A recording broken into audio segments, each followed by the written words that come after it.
Broadcast is now starting. All attendees are in listen-only mode. Welcome everyone. My name is Tracy Earle from the Safe Communities Foundation New Zealand. Along with Tanya Peters, we're your hosts for this webinar. Megan Brotherton from the Australian Safe Communities Foundation sends her apologies today. Before we get started, just a few quick housekeeping matters. We have a fantastic presenter lined up and we will have time for questions, and we want this to be interactive, so please feel free to ask questions. Each of you will have access to the GoToWebinar control panel on your screen. If you can familiarise yourself with this and its features, that would be good. If you're having any problems, please send a message via the control panel and we will try to sort the issue out for you. If you would like to ask a question during the presentation, you've got two options here. You can either type your question in the question area on the control panel on your screen, or you can put your hand up. To do this, you click the yellow hand on your control panel, and at the end, and then we can ask your question for you. If your question isn't answered and we run short of time, I'm sure you'll be able to, we can provide you with the presenter's details to contact him afterwards and correspond accordingly. This webinar will be recorded and will be available for viewing early next week. We would advise when it's available. So without any further ado, I would like to introduce our presenter for today. Professor Rod McClure is currently the Dean at the Faculty of Medicine and Health at the University of New England, New South Wales, Australia. And today he's going to follow up on his the webinar he kindly did for us last year about injury prevention, social change. So over to you, Rod. Thanks very much, Megan and Tracy, and thanks everybody for the opportunity to chat again to you all about this topic. While I gather some of you may not have been at the first session, should be able to make this a standalone chat, but for those who have heard the first webinar, then you'll see how this fits quite nicely with some of the challenges that we raised the first time. And the main challenge we raised really was, yes, that's all very good in theory, but what does that mean for us on the ground? How do we go about doing this? And in particular, given that the focus of this work is at the population level, how is it that a few of us as individuals can make an impact on that large scale that we're expecting to make an impact on? So what I want to cover in this, and it'll be a roundabout of presentation from me, perhaps a little bit less, and then quite a bit of time, I think, discussing with you the challenges and the immediate and the urgent concerns that you have on this topic. What I want to cover is a very brief background, then spend a few minutes demystifying this whole thing, systems science. It's not a new jargon, it's not a new way of looking at the world. It's a way of describing some pretty much day-to-day approaches that we often use to deal with many of the problems that we have on a day-to-day basis. So I'll provide two illustrations to demonstrate that we're pretty much all systems thinkers really, except for one person in the world. And the second, and then I'll move on to illustrate a road safety example that has come up between the last presentation and this one that we use to characterize this way of thinking for a lay press publication that we wrote for the conversation. And I'll slip across to that and talk about causal loops and feedback loops in the context of something that we're all very much familiar with. Then there'll be the little bit more intense session of the webinar. I'll focus on the steps that I go through when I try and implement a population level intervention. I'll make reference to this year's supplement for injury prevention, which was titled that basically, How to Achieve Populational Change or Injury Prevention at the Population Level, and talk a little bit about how we developed that supplement and the challenges we had with that supplement and some of the papers that have been published there, and use some of those papers as illustrations, and then move on to questions. So unless people would like to redirect the seminar differently, in which case all you do is type things into the chat box, and I'll try and keep an eye on that, and with a bit of help, refocus what I cover so that it actually becomes useful to you, because I really do want to make this as useful as possible. The session last time was covering a whole lot of territory, and this time I'd like to actually turn that territory into something which is you can actually walk away at the end of the day and say, ah, yes, now I know how I can, if I want to, put this particular approach into my daily practice. So I was at a party the other day, and I was complaining that it took me an hour and a half to get to work. I only lived about 6 k's away from the work. I lived in a busy city, and I was chatting to a mechanic. I said, I need my car fixed. My car doesn't get me there in time. So the mechanic said, fine, I'll fix your car. So he fixed my car, and it still takes me an hour and a half to get to work. So I was at a party the other day, and I chatted to an engineer. I said, I need a new car. I got my car fixed. Didn't help. It takes me an hour and a half to get to work. I only live 6 k's away. He said, you don't need a new car. You need a new mode of transport. How about you catch the train? So I caught the train next time, and it took half an hour of my trip. I thought, this is fantastic.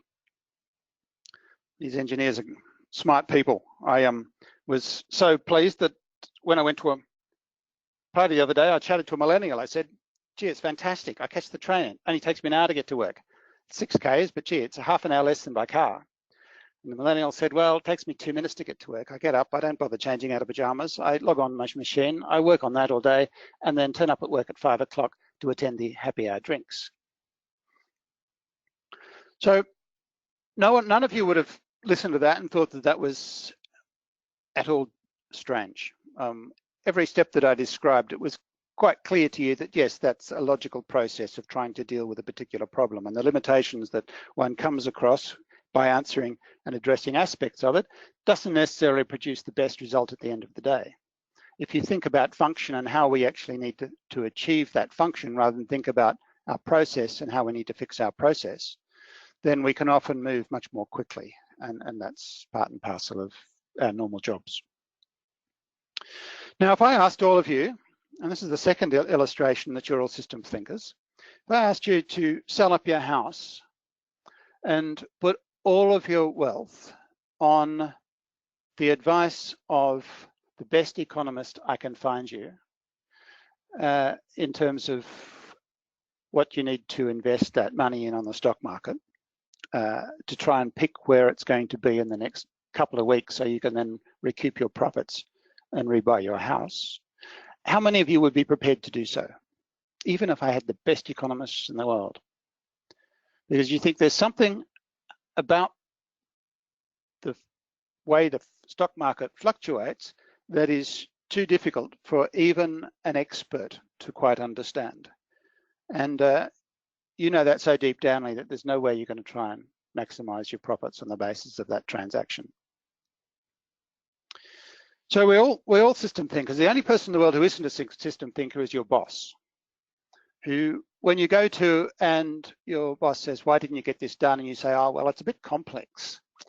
They're not going to take that as an answer.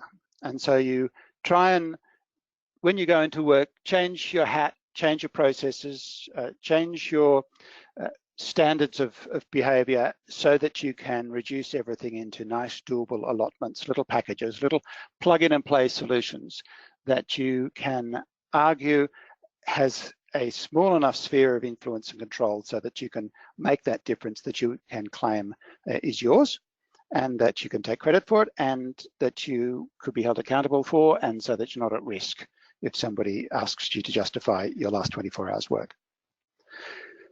But the problem is, in shifting from understanding the world in its interconnected sense to understanding the world in its technical sense, in those micro elements, we start excluding much of those aspects of the world that are relevant to achieving real change and real benefit and real process. Now, you remember from the last set of slides that I presented, I made a distinction between technical solutions to technical problems and adaptive solutions to the grand challenges we're facing. And I'm using the word technical here, not in terms of technology widgets, but in the sense that a technical solution is something that is a very specific, deductively valid intervention on a specific part of something that can fix it because we have a simple issue. And I talked about simple issues versus complex issues, and simple issues where you can, if your television breaks down, even though there are a lot of parts in it, you know what part you've got to change to fix it. And you look up the register of parts, and if you don't know enough about televisions yourself, then you bring in an expert and you can guarantee that that expert will fix it. Those are sort of simple systems and need technical quick fixes, and they can be fixed best that way. If you want your appendix out, you go to somebody who knows where your appendix is. You can use a scalpel and a set of stitches afterwards, and you'll end up without your appendix at the end of the day. And that's a nice technical solution to a technical problem of an inflamed appendix. But if you want to understand how to manage diet, exercise, food intake, and overall body mass, then that's not quite such a simple solution. There are a lot more parts, a lot more moving parts in that system. No one's quite sure how they interrelate. A complex system is one which has components and it has interactions, but it's the interactions between those components which create a behavior, and that you can't anticipate the behavior of a system entirely on the basis of understanding the form of the parts involved, because it's the relationship between the parts that creates the behavior. It's the architecture of the relationship, and there are enough parts in there so that the brain can't cognitively follow the relationships to the level at which the brain can, on the basis of those, understanding those relationships, anticipate the behavior of the whole. Because you can't often go to your boss with that as an explanation, we tend sometimes to, yes, treat technical problems with technical solutions correctly, but we also tend to try and characterize complex problems as simple problems. And the biggest management mistake just about anyone can make, and all of us do most of the time, is to treat an adaptive problem, a complex problem, as a simple one. And the consequences of that are sometimes that we don't solve the problem, or sometimes that we reduce the problem into such small component parts that we never actually take the problem on, we only take on bits of it. Worse though, sometimes we can fix a bit, but because the system then adapts to what we've done, it either carries on as it did before at a recalibrated level, or we upset the system in such a way that there are unintended consequences that might produce more harm than the good we've tried to fix with the technical intervention that we've created. So pretty much that's where the talk last year got to. And in parallel with that discussion, we noted that there are a lot of research which is done in laboratories in highly circumscribed settings, where all of the elements of the experiment are supervised, controlled, somewhat abstracted from the context in which those elements normally sit in society. And let's take a randomized controlled trial for the effectiveness of a particular countermeasure. Even the participants knew that they were in a research study, not in the real world. And on the basis of this research, we've demonstrated a lot of knowledge. We've created a lot of knowledge in a lot of publications around what works. What are the efficacious measures that, if implemented in research settings, we know will reduce a particular outcome? But we've been accumulating that knowledge over the years, and I'm writing now and I'm speaking now as editor of Injury Prevention. We've accumulated a lot of knowledge which is high profile in the research world, but hasn't yet moved across into the world where it's actually going to make a difference to the extent that we should. So this is the research to practice block that we all talk about. And over the last couple of years, we've been focusing quite a lot on the challenges of implementation and implementation science.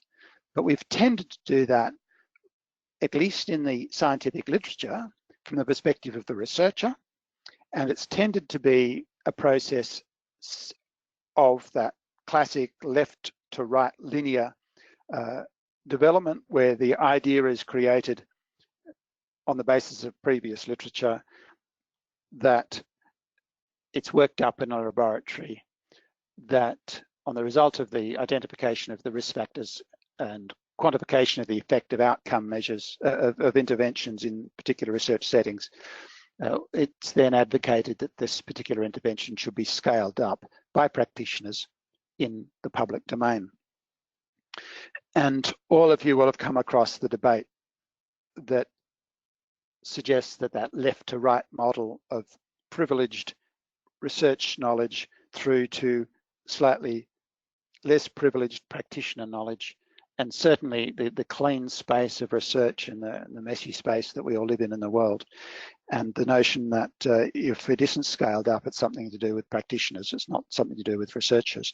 Now that approach is now very much under fire and has been destabilized, appropriately so that a lot of the research questions are now starting to come from practitioners in the field who are saying, this is the sort of information we need, not the sort of information we're getting.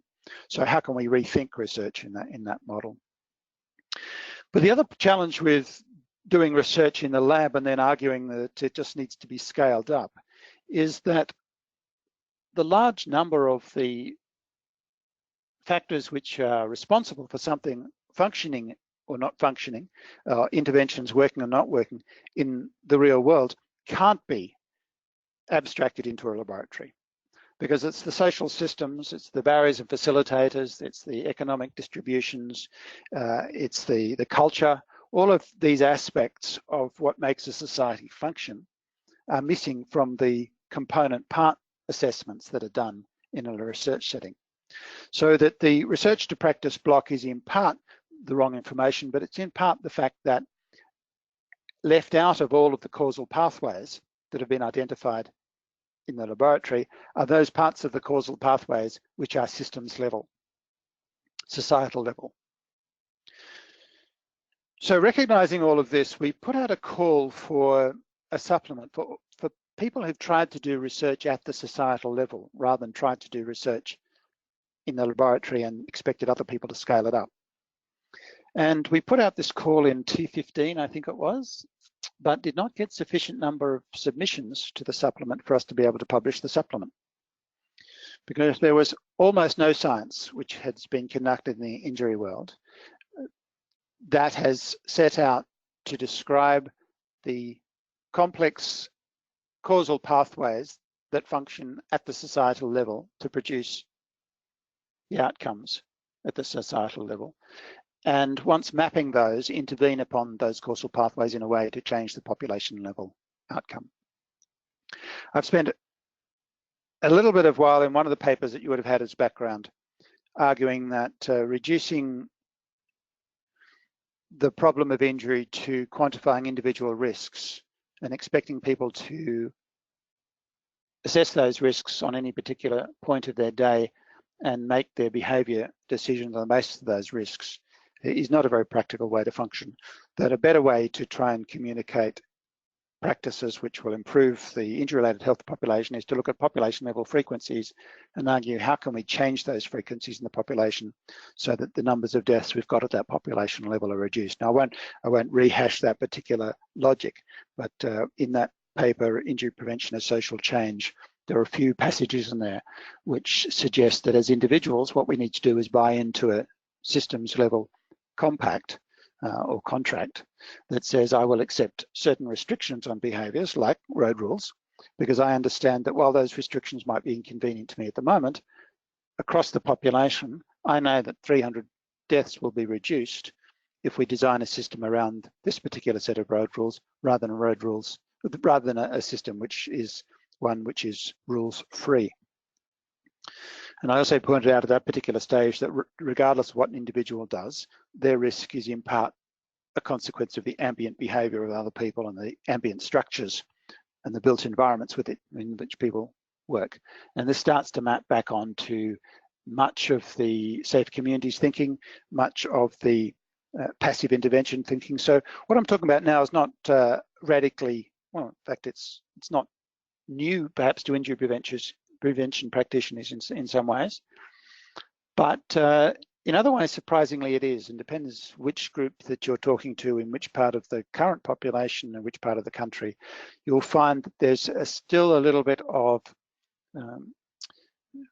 heterogeneity about the way injury prevention world accepts and doesn't accept certain premises, and the public accepts and doesn't accept certain premises around things which are integrally related to the philosophies behind which injury prevention practice needs to operate.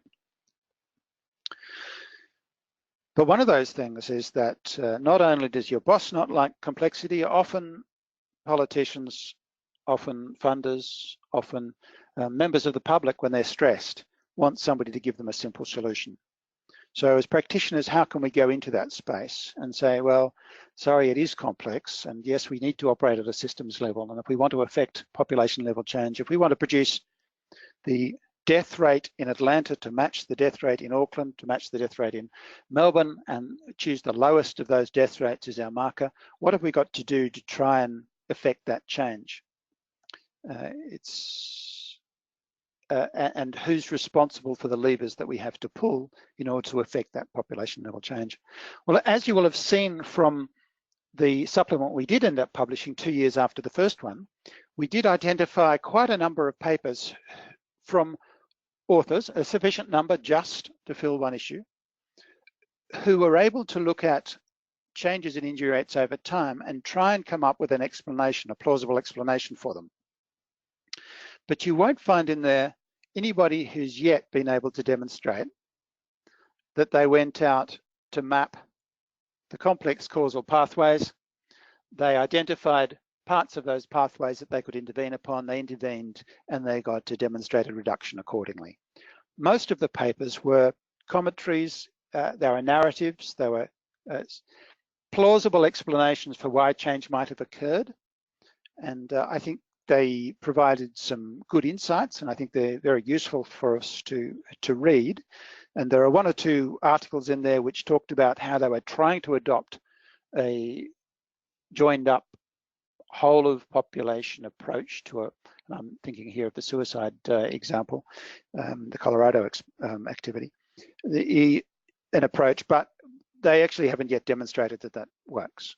So I think the supplement we've got is a work in progress that puts on the table this issue that it might all be very well to know that there was a relative risk reduction of 0.6 on if you put this particular energy control mechanism versus that energy control mechanism. That might be useful, but more useful would probably be if we went about things this way versus that way, we could reduce 300 deaths a year in this particular town. And that's the challenge which we're putting back out on the table for researchers who are publishing in injury prevention. And just while I'm actually touching on that and using the word researcher a fair bit in the context where probably most of our audience today wouldn't call yourself researchers, even though my guess is 100% of you will be doing things that I would argue is research. The Injury Prevention Journal is just about to put on a discussion on through its editorial process, which picks up the BMJ philosophy of including patients in all as participants and as co-producers of all research that's published in the journal. We're going to be arguing in the journal Injury Prevention that there should be no research that doesn't have citizens and members of the public as co-producers of that knowledge. Because without that, we're going to continue to have far too much research, which is far too irrelevant. And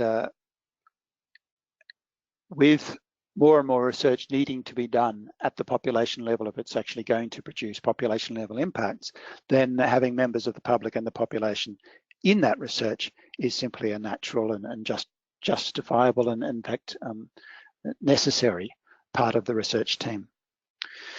So having got there and wanting to move on reasonably quickly so we've got plenty of time for questions, I want to very briefly produce the one example we've published in the conversation. And this is easily findable online. It was rethinking the causes of road trauma.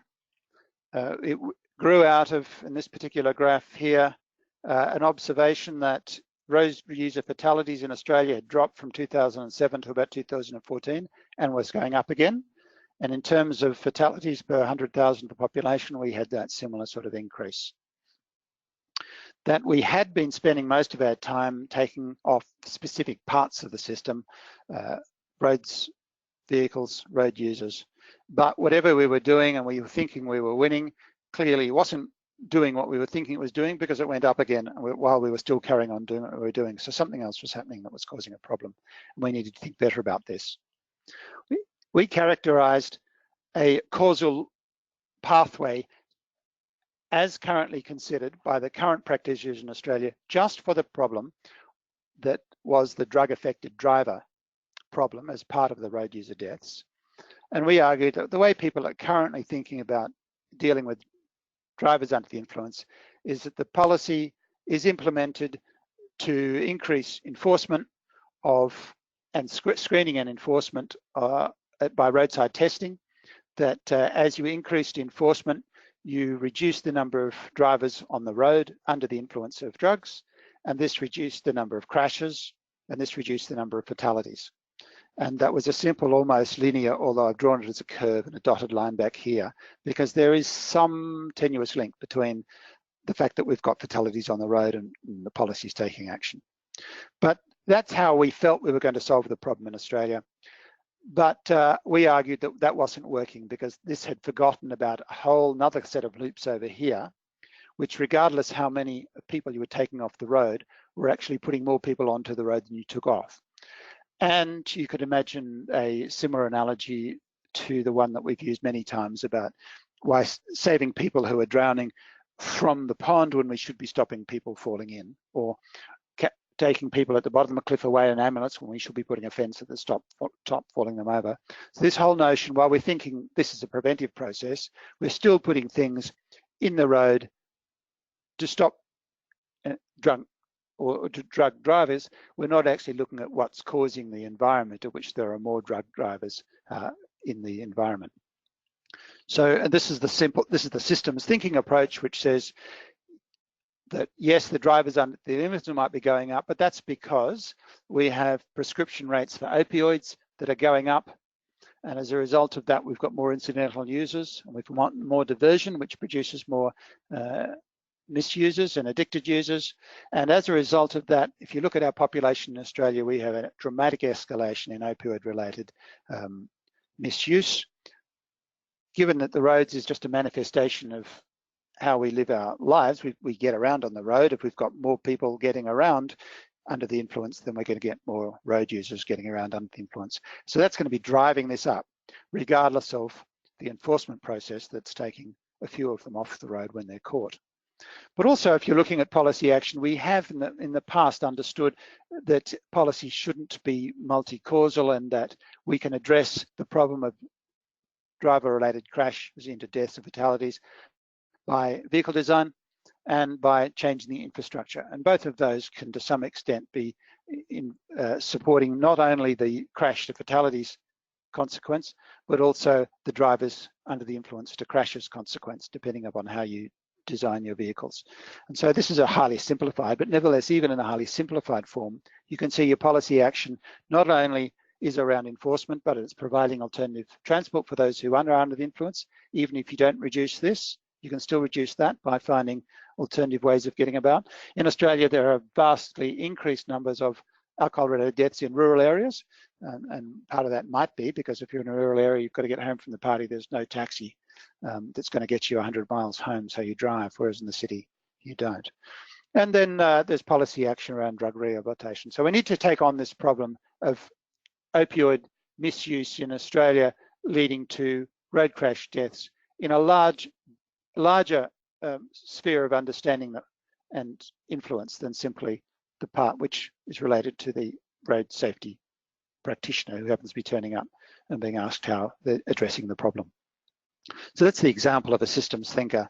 So at this particular point, I've demonstrated not only that we're all systems thinkers, but that there is a place for systems thinking in making a difference at the systems level, because while we may be able to work a little part of that, that doesn't necessarily produce the grand outcomes that we're after. So how does one do it as a practitioner? I'm going to put up 2 slides now. I'm hoping most of you might be on your computer rather than in front of a big screen, because I've drawn these slides for you being 12 inches away from them, so that I can put all of this information just onto 2 slides. And I'm not clicking through 20 or 30 slides to capture the information.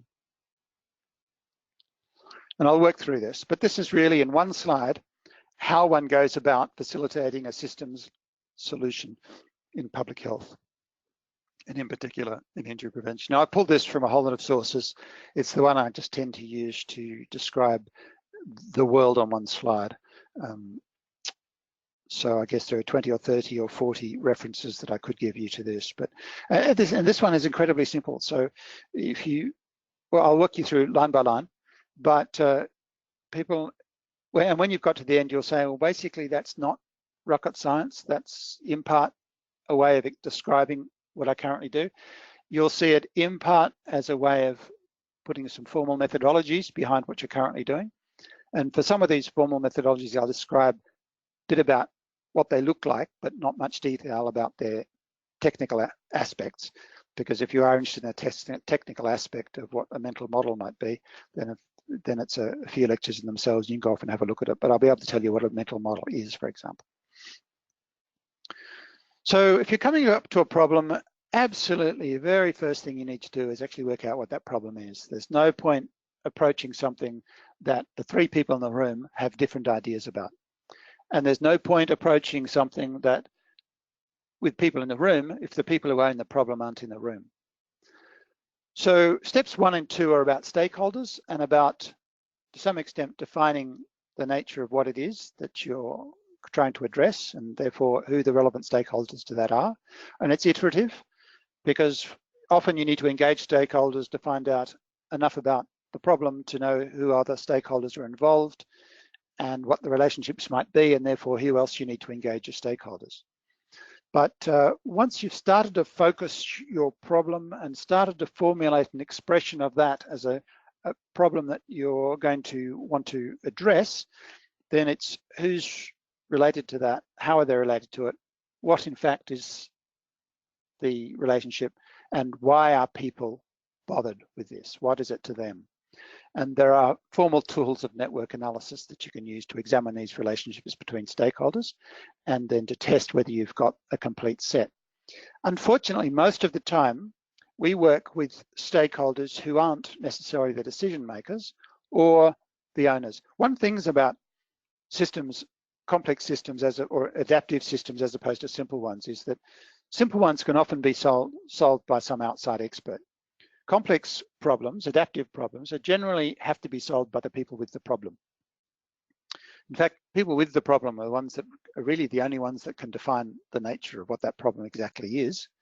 And in many cases, while there may not be an answer that they know of, and they have to do more work needs to be done to come up with what the answer might be, it'll be an answer that they will be able to come up with as owners of the problem, and only they'll be able to come up with a way of changing things so that that problem can get addressed.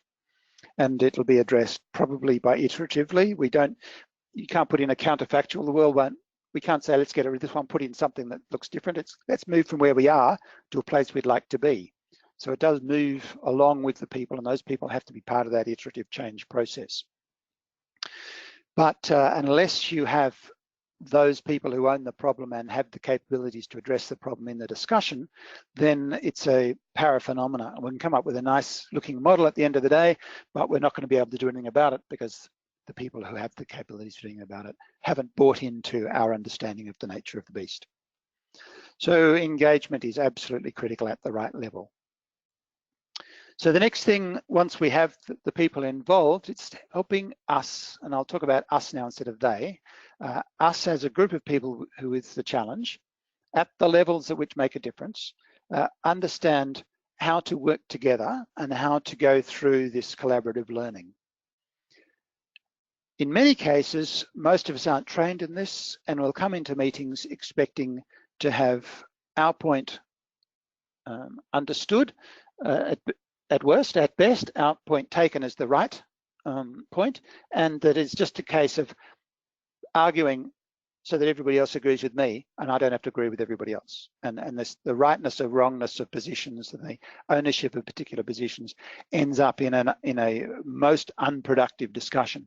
I'm not saying everyone needs to agree with each other. I think dynamic friction between people is good, but we have to go into these meetings not from a position where I knew the answer before I came in, I just have to get myself heard. It's I don't know the answer when I come in.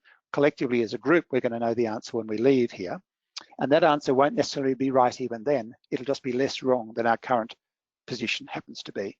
And that through this personal growth, where I start to understand that my contribution is part of a bigger picture, to a group's growth where they start to understand something a little bit more clearly, and through that process start to come up with at least a common understanding of what it is that we're dealing with, instead of often 5 different beliefs about what even the problem is when 5 people come into a particular discussion. So that whole process really does take a lot of time. Developing an understanding of iterative learning, of how to have conversations, how to take a perspective which is a learning perspective instead of a solution perspective. Now, I personally come from a problem-solving background, and I personally come from a position where I like to be right all of the time, because that's the way doctors were trained, and you'd like to make sure that your patient goes out with what you think is the right answer. But even in medicine, we kid ourselves, because the amount of uncertainty involved in that process, that a medical practitioner now who negotiates realities with a patient and gets to recognize that the doctor actually is the one who knows everything, ends up producing a better result for that patient most of the time anyway. So I've moved a fair bit from, and I think a lot of my colleagues need to move a fair bit as well to this notion where we're going through a learning process, but we're always holding ourselves accountable to the outcomes so that they can use our findings to feed back into that learning process and produce better and better and better understanding of the way the behavior of the system we're working with works, and better able to tweak the components of that system so that the behavior moves more and more towards the performance, the system performance that we're trying to encourage. So once we've actually got a perspective like that, we then undertake this group model building exercise where we try and understand the causal structures that drive the system that we're actually trying to examine. And it is the causal process which helps us make the changes, produce the outcomes that we're after. And so we need to understand what relates to what and what determines what and what other factors are determining that. Now, there are a range of tools that'll help us through, and I'll skim through this for time basis. There are a range of technical tools that you can use to help this interactive behavior move to create a conceptual model around how the system is working, and then to quantify that qualitative model with some numbers, which when we can put into that model using simulation, can show how that simulation, that behavior will change depending on this or that particular variable put in.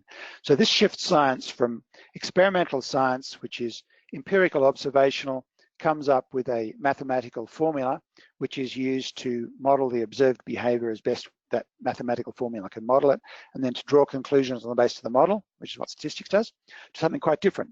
We don't actually have a formula here. We've just got a whole lot of computations that the computer does that try and mimics things, and we see what that produces at the end of the day, and we change things in that model to see if it produces something differently. And because we've built our model that equates as best we can to the conceptual model that we built, we develop a bit of trust that this model has got all of the relevant parts in it that we need, and we can test its validity in a number of different ways. And this becomes technical and agent-based modeling and systems dynamic modeling that you may have heard of. We won't go into the details of here. Are ways of putting numbers behind the mental models that you will have heard of and the causal loop diagrams you would have heard of, and some of the conceptual mapping that you've heard of. So I think that conceptual mapping, the mental models, the causal loops are a way of, our brains tend to work that way. If price of fuel goes up, then I won't drive so much.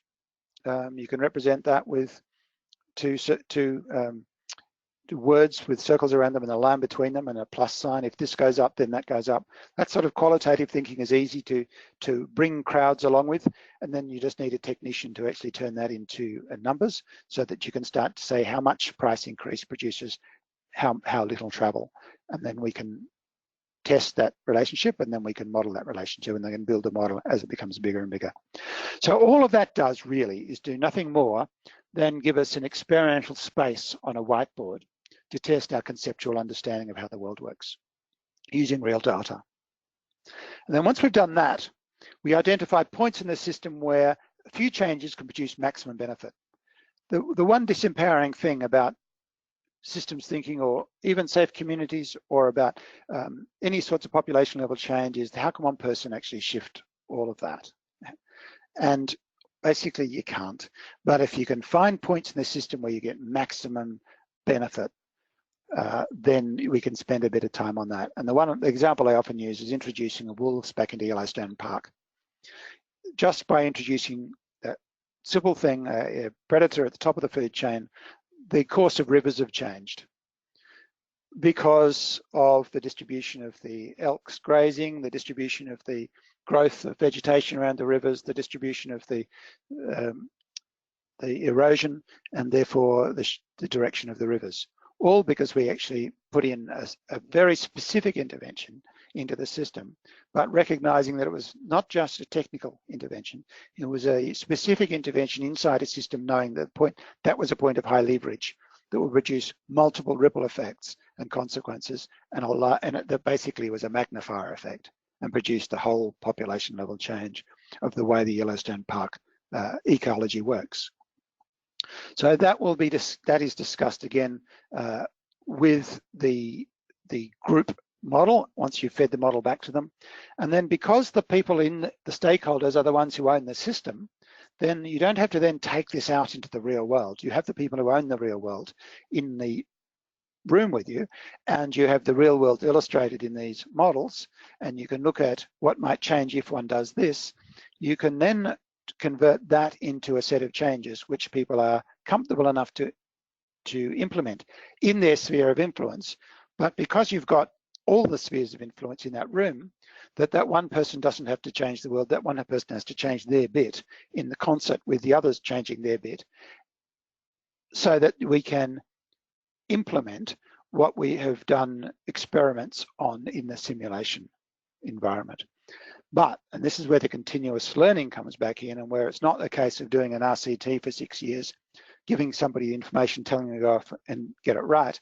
It's a case of doing this modeling in 3 months, working out what people are comfortable and confident enough changing, and then understanding the likely impact of that change and going back empirically and measuring that impact so that we can go back and validate improve our model, make it more robust, give people more confidence to carry on doing the change they're planning to do because they're starting to get early feedback.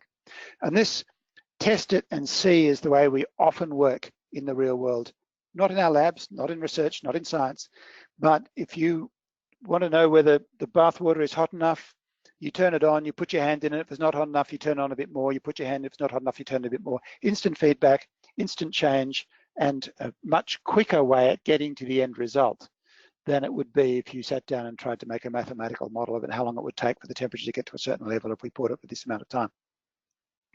So that continuous learning has to be learnt as a way of working at points 2 and 3 and 4, and it has to be applied at point 7 here, where we monitor the system continuously, update our entire process through 1 to 6 at intervals, and continue to support the collaborative learning, which then becomes collaborative implementation. And the learning implementation component becomes mixed as the research and practice component has become mixed. And so you'll get to a point where I will argue there's no difference between the two. So that leaves just 10 minutes left for questions. I've got one slide here which I'm not going to go through, which is just how I run the group modeling, but it's really in a little bit of detail what I had in this particular slide here. So those were the only two slides that I really wanted to put up for you.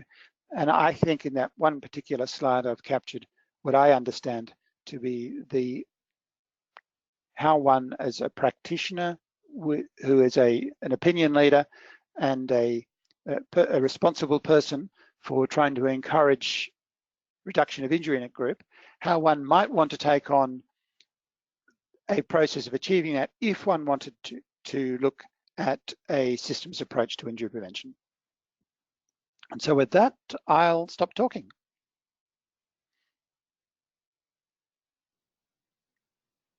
Thank you, Rod. As always, you provided us with plenty of food for thought. Does anybody have any questions for Rod?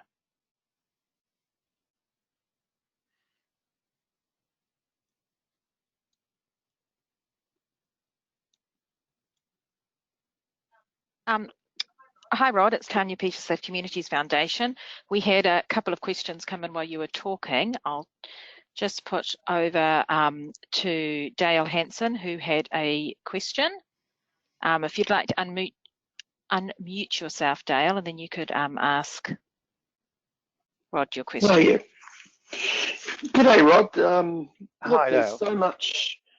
so much you raised here. I'm trying to think of the most useful question. I guess I think an important learning for me was the social manifestation of scientific complexity. You're talking about complex adaptive systems, and I absolutely agree. A community safety promotion project is a complex adaptive system where everything's interrelated, and where does the causal chain begin and end is the sort of the challenge.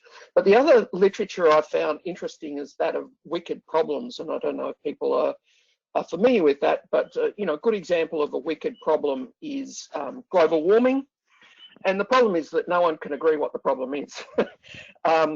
And in some ways, the solution's not about who's right or wrong. It's actually about who can generate enough consensus to move forward in a meaningful way.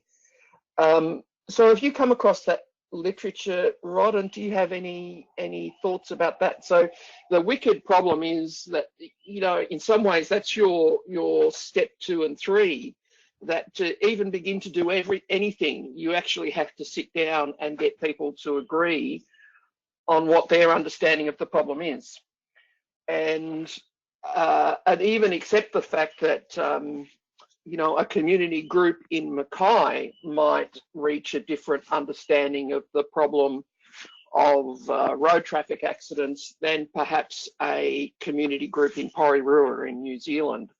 And that's perfectly okay.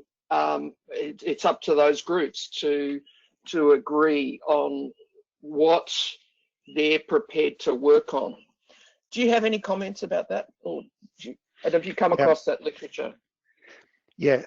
Yes, and I would wholeheartedly endorse everything you said, and Dale will be smiling throughout this because we've known each other for long enough for him to know that I'm a logical positivist by training, and that I've had to shift a huge distance to get to the point where everybody can be right, even if they're different. But those points, that point 3 is when I've talked about their develop an initial personal growth of all stakeholders. You can even see in what I've presented here somebody who's trying to package it all neatly, taxonomize it all nicely, fit it all into an expert model. You'll find people coming at this from a radical qualitative methodologies, which would be uncomfortable that even the way I've explicitly listed it here is far too organized to be realistic. It's working out the nature of the problem and perspectives on the problem. You can do nothing until you've done that. And people who come into discussions thinking that their characterization of the problem is the right one, in the past has been well demonstrated in more harm than good. So I would sit back and not so much react to what you've said, Dale, but give you the floor to actually keep talking about that, because I think that is one of the really important aspects of what we're talking about here. Yeah, well, I think that one useful way I came across with some colleagues to try and explain that was that to really articulate the idea that there's three types of experts you need to solve this problem, and they're actually all important. And as you're emphasising, it's the conversation between those people that's probably the critical aspect to success. So, and it's an ongoing, as you say, it's iterative. It's an ongoing two-way, three-way conversation. So, there's three types of experts, and one of those experts is the researchers, and they've got the information about the science and what I call what to do. Another group of experts are the practitioners and the policymakers, and they're people who I would describe as experts in how to get things done. And then the final group that's forgotten by nearly everybody, I think, is actually the community itself. And they're experts in themselves, if you like. They understand, they're experts in context, they're experts in the particular context that they're in. And it's this conversation between all three to sharpen the definition of the problem that's probably the key to success. And like you, Rod, I'm a medical practitioner by training, and it's been historically very paternalistic, which is sort of, a patient comes and sees me and I'm the expert and I tell them what to do. If they were just wise, they would follow my advice. And lo and behold, it's no surprise that patients don't follow my advice, because they say, well, you don't really understand my circumstances, and until you do, I'm not going to follow your advice. So it is a journey that everyone has to have together. So I don't know if that's a useful comment, but Yeah. I don't want to dominate the floor.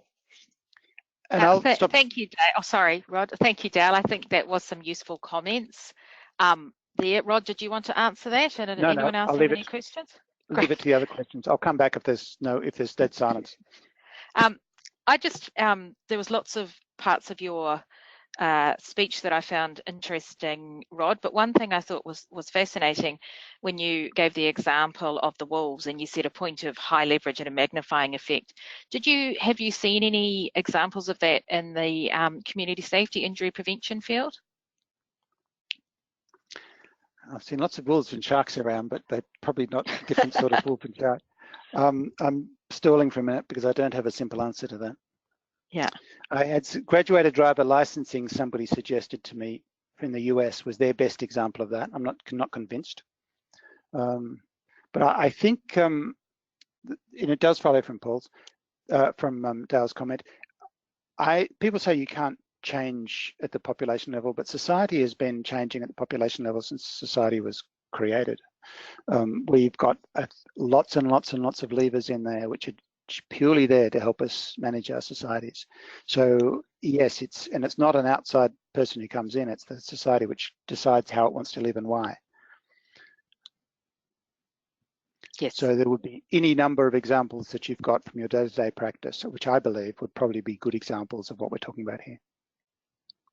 Okay, thank you. And another question that has been posed is your comment around that you're going to be posing through your work in the Injury Prevention Journal about research that don't have citizens and members of the public as co-authors. Yeah. How do you see that working in practice? Okay, in the first instance, it's not necessarily as co-authors, although if they have contributed sufficiently, then co-authorship status should be entitled. If for those where they've participated but not at that level, then there will be an explanation in the methods, is the extent to which citizens and public were involved in the project, and that will be listed there as part of a component of the methodological approach. So how that happens this is a little bit of a systems change in itself. If we call this out, we're not telling people to do it, we're just calling it out so they've got to self-identify as not having done it. Eventually, public opinion amongst the researchers will start to get them to become better engaged, and that better engagement will then easy when you've got patients, I think, because you can get patient representatives, consumer representatives. I think for us as injury practitioners, we've got to similarly find people who are part of the public, are prepared to be, and they're on Safe Communities more than they're anywhere else, I think, to put their hand up and comment on their research questions, comment on the methodologies, be at the committees when decisions are made, and then they will be acknowledged as that by the ultimately the authors who write the paper. Thank you, Rod. I think that explained that complex process in a few short time. I realised we're a few minutes off an hour, which is a long time sometimes for people to focus and for you to talk, Rod, into basically a blank space. Would anyone else like to pose a question, put their hand up? We can answer it now, or if anyone thinks of a question that comes to them over the next few days, please feel free to email it. We can contact Rod. We can, if there's anything burning questions that come through.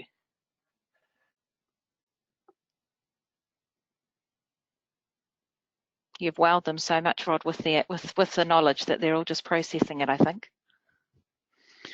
Well, it is an hour, I think, so. Yeah, that's good. I'll just hand back over to Tracy. Okay, well, on behalf of all participants, I'd like to thank Rod for presenting today and taking the time to share with us again. Please, as Tanya said, please feel free to email us any questions you may have for Rod, and we're happy to forward them. Also, a reminder to all participants to please fill out the survey on this webinar and let us know of any topics you'd like the webinars to address. Our next webinar will be in August, and it will be on mental wellbeing and resilience. And just a quick reminder before we go that the recorded webinar link will be sent via email to all participants and will be available through the Australian Safe Communities and Safe Communities New Zealand websites sometime next week. And we welcome you to share the webinar with your colleagues and networks.